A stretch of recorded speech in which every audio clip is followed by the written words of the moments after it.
Hello and good morning, everyone. Today, I want to talk to you about one of the most profitable and the easiest business in some ways that you can start. And this is a business that I believe everyone should start and begin with. In fact, I would argue that this is not even a business. This is a glorified job. So let me talk to you about what is that most profitable business that everyone who's in a job should aspire to start and to really learn the tricks and traits. If you feel like you're stuck and you want a little bit more of that freedom and independence, and you want to take a shot at the American dream of being an entrepreneur, but you don't want to take too much risk, then this may be a good baby step and something that you must consider. So let me share my story with you. I graduated from UT Austin in 2008. And when I graduated, I knew that I didn't want to continue to work as a software developer. I used to work as a software developer for Fujitsu Network Communications. That's what I did for 3 years. And when I graduated, I asked them to transfer me to a business product manager role. And while they liked me, they actually ended up not transferring me because the VP of HR said that they had already filed my green card under the role of an engineer. And they were like, this is going to restart the process. Why don't you wait? Maybe you'll get your green card within a year, 2 years. So why do you want to do this? And I was like, no, I know for a fact that my life as a software developer is not progressing. And I have this, some of my friends refer to as this unstable neurons in some ways, which is like whenever things are going good and I just don't settle. I like to go for something more and have like an ambitious plan and be like, no, even though things are great, I'd like it to be better. I'd like it to be, somewhat different. And because of that, I quit my job before even having another job, and I was on H-1B, and I joined this company. At that time, it was called Empiger Technologies, and this is the business that I want to talk to you about. So I worked for them for about 1.5 years, and that's when I went on my own and started my own company with my little late brother, who's no longer here with us, and he passed away in August of this year, which is, a different story. But I started the company with him, and oh my God, that just changed my life. And what I'd like to talk to other 20-some-year-olds is why this is the best business and how this is just like doing a job, and this limits your risks. So, of course, I grew up in India, and that's why I had a lot of these connections. But by joining that company, Empiger Technologies, I was able to figure out what are the costs in India to hire a developer and how do you get business.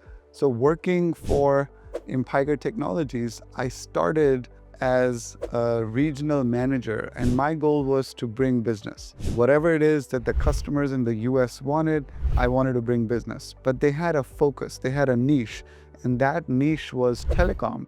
And working at Fujitsu Network Communications, I understood telecom. But then as I got more and more into the business, I realized how it was extremely important for me to make sure that I am understanding what is the current wave, what do people want, and what is our expertise, what's that niche. So even though the niche at that time for that company was in telecommunication, and because that's where the founders came from, they were open to trying out new ideas, and they were open to developing a website, or later on that became like developing mobile applications. So I saw that there was this wave of mobile applications, like everybody wanted to create mobile applications.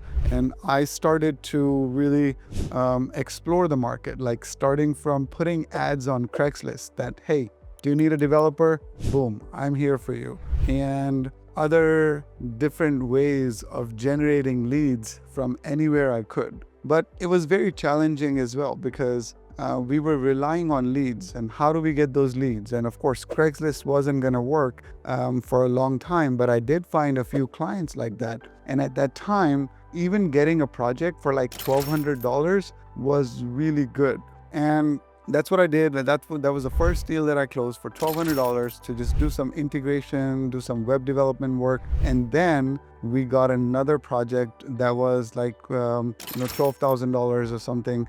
And that was really good. But then along the way, my co-founder that I was reporting to, he was an American citizen, also an Indian guy, and he was closing deals and in all these conversations, very logical, great guy, great architect as well. And he was talking to customers and putting proposals together and closing these deals, which was phenomenal. So he got a lot of the opportunities that we ended up delivering. And as a salesperson and also sort of the point person in the US responsible for farming these accounts, keeping the customers happy, I learned a lot. And that's when I also found another source of leads that was iPhoneAppQuotes.com.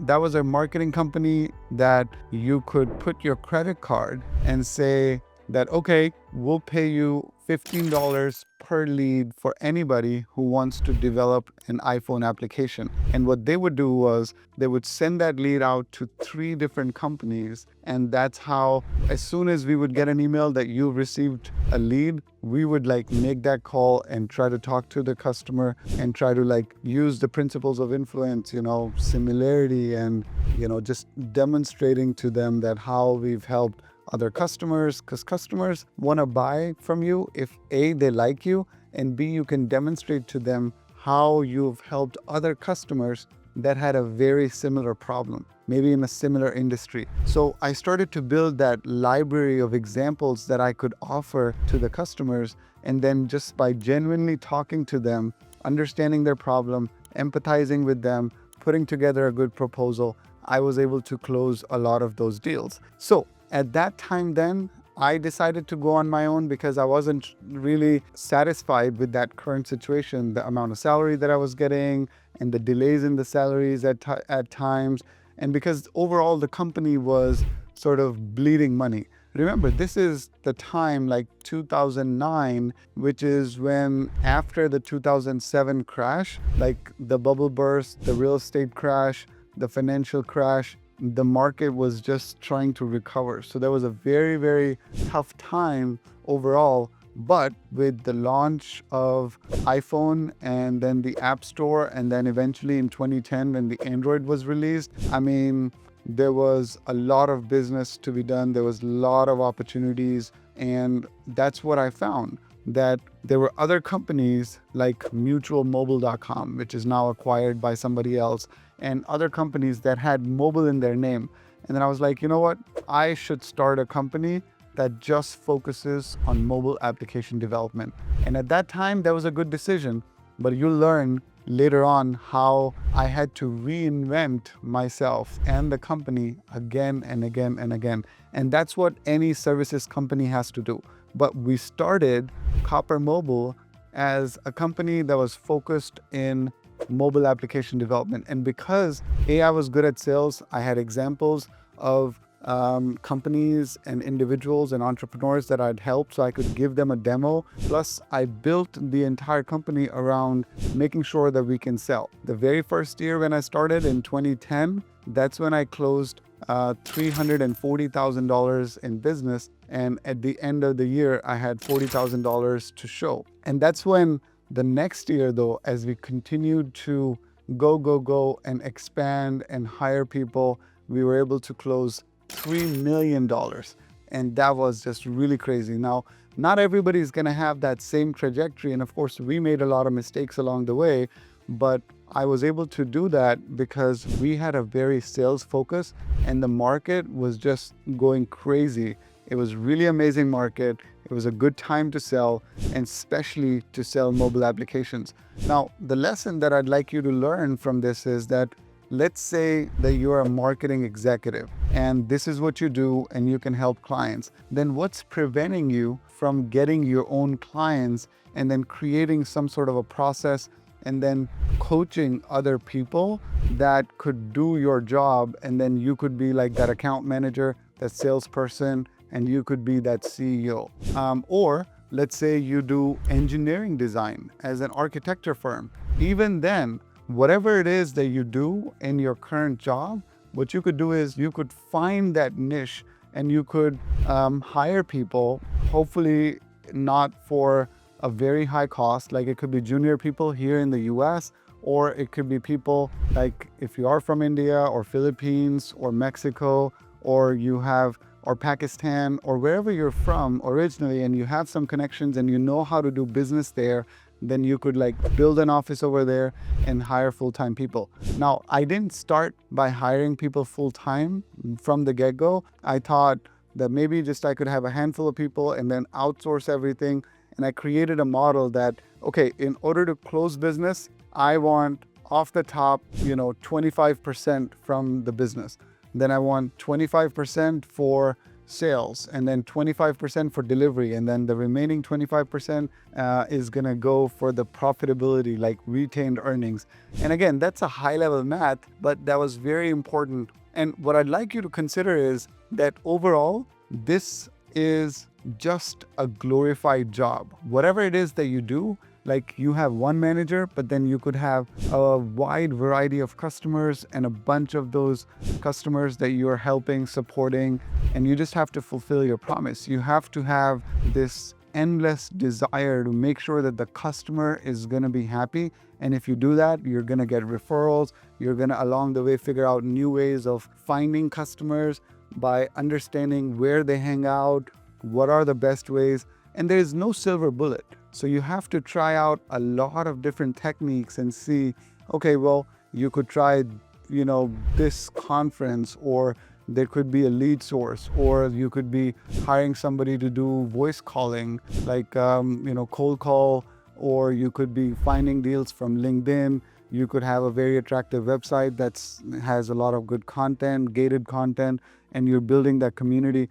But ultimately, it comes down to content and community. So whatever it is that you specialize in, you go ahead and create really good content, like genuinely trying to help customers, empathizing with them and thinking that, okay, if I need, let's say, a mobile application, then what is the question that I have in my head? And you create a website that answers that question, that has very clear messaging. For us, it was we solve complex business problems using innovative mobile solutions. So that was our tagline. And like similarly, whatever your expertise is, whatever your niche is, like right now, AI is booming. So of course, if you solve complex business problems for your customers using innovative AI-based digital solutions, I think that's a pitch that summarizes what exactly you do. And what you have to do is, of course, if you have the expertise, that's great. If you have a right-hand person, a co-founder who's technical, that's great. For me, that was my brother. He literally learned iPhone app development, like coding initially in Objective-C and then in Swift, because again, he was very sharp. He went to IIT and he could learn anything. And I think you could also find that technology person. For us, it was a really great combo because, I was good at talking to people and understanding them and putting together a proposal by working hard and understanding them and regurgitating a lot of what they tell me that they want and what are the constraints and how they want the app. If they want the app to be really amazing UI, then that's what I would focus on the proposal and when I was pitching to them. And by doing exactly what the customer tells you is what they want, by asking those questions, I had a list of questions, that I would ask, and that's how I trained other salespeople as well to do those initial meetings, and then I would come in and just close that deal. So that really helped. So my point is, whoever you are and whatever you do, if you have a little bit of that experience and that risk-taking, risk-seeking attitude, then you can go ahead and put a shingle and open up your own shop that is a services company. And that's a really good way to achieve that independence, that freedom, that financial freedom as well. And with a little bit of luck, by timing the market, like again, you don't have to deliberately yourself do that, but the market's going to show you like, always remember, profitability is going to be very important, but you got to be aggressive and you got to take risk, and you have to do it for a very long time so that that compounding effect can be taken into consideration. Like, compounding effect is so important. When you do something for a very long time, you're bound to figure things out. You just gotta, like, I got lucky because I got a small office, somebody whose business wasn't working, so they just wanted to like sublease it to me. And I said, okay, well, what about all these desks and computers? Like, I really wanted to look like a real business. And I was like, how about you just give all that to me for free? And then that person did. And, I ended up paying like $900 or something per month. I think they were paying a little bit more than that. And then, that person was like, okay, well, that's great. And, I'll come in and check in with you in a few weeks. And then that person came, and when he saw that, oh my God, literally you had like 4 people and now you've got 13 people within like a period of 10 days. How did you do it? And how can I be a part of it? So then I told him, okay, well, I have, operations manager position open. Why don't you come in and join? And, that's how in my office, like, he sat on a desk right there. And it was really, really amazing. And, he was more of an operations guy. And then it worked really well with him for 6 years until, he decided to go on his own, which is, like I said, everybody needs to do. Like, work hard and work for yourself. And whatever skill there is that you have, you try to monetize. That's what you try to sell to other businesses. And that's how, you build a team. Now, by doing this and working, towards it for a very long time, I got really lucky along the way. I found some amazing people, and I was very compassionate towards those people. So I wanted to share the wealth. But again, there were a lot of lessons, a lot of mistakes that I made and lessons that I learned along the way. And I think you could do something similar. So again, what is it that you need to do? You need to, whoever you are, wherever you are, start your services company so that you can go ahead and achieve that independence, that freedom, that financial freedom. And then it's going to be scary maybe, but this is just a glorified job. Whatever it is that you do right now, you're going to be doing the same exact thing, and you're going to be doing it for multiple clients, and you do it legally. I know a lot of people would just personally like have multiple jobs, but again, if you just tell them honestly that, hey, you want to be a consultant and this is what you're going to do, then you could do it. Because living authentically is very important as well, and living an honest life is very important as well. So you don't have to like be shady and not disclose that with them. You could just let them know that, hey, I have a small team, or I have a team, and we could do this for you, and we're gonna give it our everything, and just hire people. And then slowly you start to build processes. You could have a sales and marketing division where you have a dedicated person that's what they're doing, writing blogs and, figuring out the website strategy, figuring out the messaging, and, doing social media, creating content. Then similarly, you could have like a finance person. I'm again very lucky that I have somebody who's a genius in this, who's fantastic. He's got great work ethics and he's sincere and he's amazing. So he handles all of my accounting. And you could use like an outside firm as well who could do your taxes. But otherwise, like my motto, my goal was to have a lot of these people in-house, especially when I made a little bit of money initially. And then you have to continue to rediscover yourself. Like, way back then when I started with that other company, the focus was telecom. In 2010, the mobile application business was growing. So my focus was mobile. And then later on, I switched to adding a little bit of staffing as well because that was booming. And then now our focus is, AI. So that's what we're building. But along the way, at some point, there was, cloud that we would do a lot of, and there can be different technologies. Initially, we were doing native applications. Then we switched to doing cross-platform. Everybody now, does React or Flutter. So, that's really a good way to develop those applications. So, and we didn't leave those like, oh, now this is a clean transition from mobile applications to building AI applications. No, we called ourselves as digital transformation experts, and whatever problem you have, we can solve it. I mean, it could even be something like doing marketing, and it could be like generally you can find a niche, but you can be open and let the customers that you find sort of shape your journey. And one thing that would be good would be to find customers that are long-term. So think if somebody could pay you like 10, 20, 30,000 per month. And I think slowly you'll get that confidence that you could have customers that could pay you that much. So again, whoever you are, you must start your services company, and that's going to be the best way to achieve that financial independence, to achieve that freedom. All right. If you have any questions, feel free to leave it down in the comments. And otherwise, I will see you guys in the next one. Goodbye.